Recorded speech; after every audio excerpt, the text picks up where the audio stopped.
General Brown, the fiscal year 2023 budget request would retire roughly half of the E-3 airborne warning and control system, AWACS aircraft, 15 of 31. And the Air Force just announced its intent to provide a sole source contract to Boeing to buy an aircraft, the E-7 Wedgetail, to replace some of the E-3 fleet. It will take several years to get that aircraft in the air and on duty. Can we wait that long, given the pacing threat of China particularly? Chairman Reed, I appreciate the question. Ideally, we want to go as fast as possible. We want to work very closely with this committee, but also with the contractor. But I will also tell you that I personally have flown on the aircraft a couple of times and worked very closely with our allies and partners, particularly the Australians who operate it today.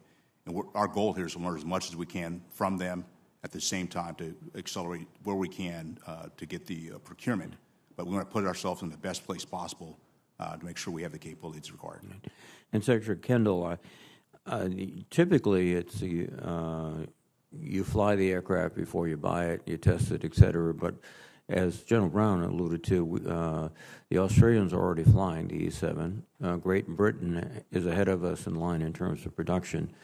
Is there any thoughts about making a grand bargain and getting those aircraft faster?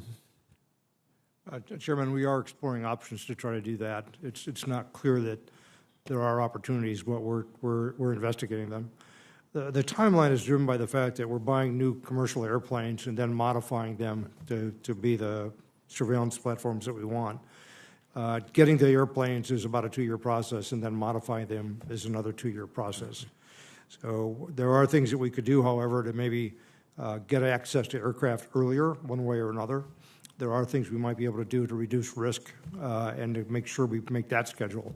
So I'd be happy to work with the committee on ideas to move forward at a quicker pace. That's something we all want. I concur, and I look forward to working with you, Mr. Secretary. Both the Air Force and the Space Force have sent up a robust unfunded priority list. And let me underscore the word priority. General Brown, does that list represent your carefully evaluated priorities of what you need so that we won't buy something that is nice to have but not critical?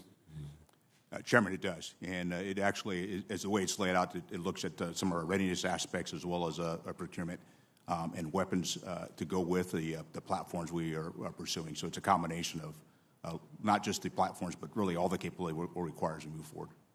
And General Raymond, the same question. Absolutely the same, sir. It reflects my priorities focused on modernization and readiness. Thank you.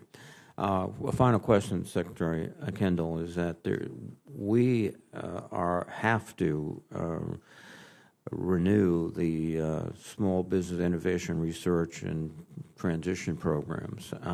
They're expiring September 30th. You've had extensive experience in many different capacities with these programs. How critical it is for us to extend these programs?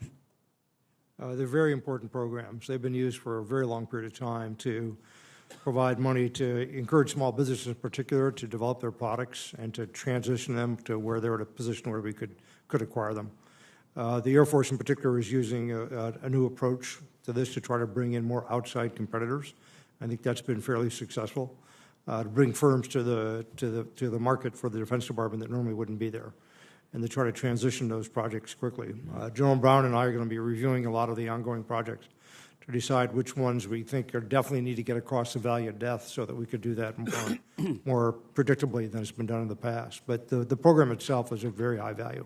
We strongly support it. Thank you very much, Mr. Secretary. Thank you, gentlemen.